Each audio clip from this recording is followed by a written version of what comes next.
জ্ঞান বুদ্ধিও বাড়ে। সোহেল, তোমারে কিন্তু আমি খুব ভালো মানুষ মনে করতাম, তুমি এটা কি করলা? বড় ভাইয়ের গায়ে হাত দিলে তুমি। না না মুরব্বি চাচা, সোহেল তো মারে নাই। সোহেল তো একটা শিয়ানা পাক্কা শয়তান। ও কি করছে জানেন? ওর শালার এই বাড়িতে ডাইকাই না, তারপর আমার জামাইরে মাইর খাওয়াছে। কি ভাবছো এমনি এমনি ছেড়ে দিমু? আমি বিচার চাই।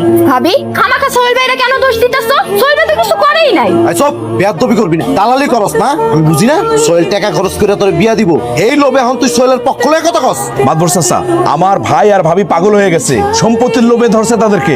আপনি যদি মনে করেন আমি আমার ভাইরে মাইর খাওয়ানোর জন্য আমার শালারে এই বাড়িতে ডাইকে নিয়ে আইছি, শালারে দিয়ে মাইর খাওয়াইছি, আপনি ভাবতে পারেন সেটা ভাববে যে বিচার করবেন আমি সেটাই মেনে নিব। কেন মেনে নিব?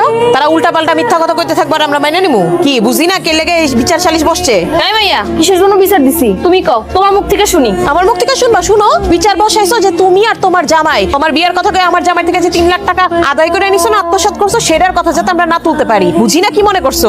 সোহেল, তোর বউরে থামতে কও, নাইলে কিন্তু এই বাড়িতে আজকে কেলেঙ্কারি হয়ে যাবো। আরে আর কি কেলেঙ্কারি করবা তুমি? হ্যাঁ, বাকি রাখছো কিছু? তুমি আমার নামে বিচার বসাইছো। আরে আমার শালায় তোমার ধাক্কা দিচ্ছে, তারে তো আমি শাসন করছি। তুমি দরকার পড়লে আমার শালার নামে বিচার বসাও, তুমি আমার নামে বিচার বসাইছো। এলাকার মানুষের কাছে আমার ছোট করছো, আর কি বাকি রাখছো তুমি? ছোট করার তুই দেখছস কি? আজকে তোরে আমি বাড়ি ছাড়া করব। তো আসল নিয়ত বাইরে হয়ে আসছে। এই থামো তোমরা, শোনো, আজকের এই সালিশে আমি কিছু কইতে পারবো না, কিছু করতেও পারবো না।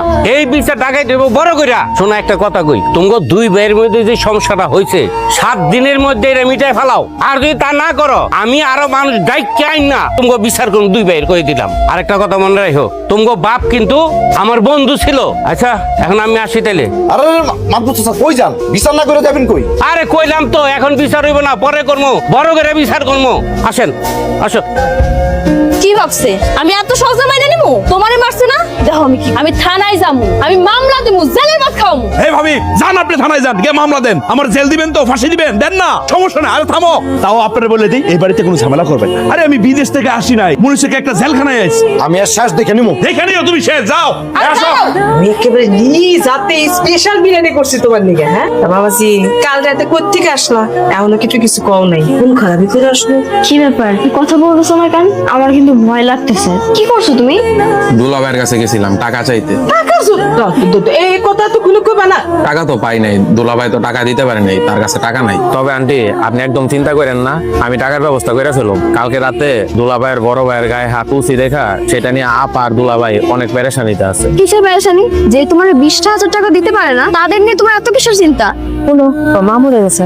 তো মায়ের গলাঘাটি আছে তো, তোর একমাত্র ফুল গহনা গাটি যা কিছু আছে সবকিছু তোমার বাগে। একটু মাথা খিলাইলে হয় না? হ্যাঁ, গয়না তো আছে আন্টি, কিন্তু আব্বা যে ওইটা কোন জায়গায় রাখছে আমি তো নিজেও জানি না। আমি এত কিছু জানি না। আমার সোনার গয়না লাগবে। আমার বুঝি স্বর্ণের গয়না পড়তে ইচ্ছা করে না।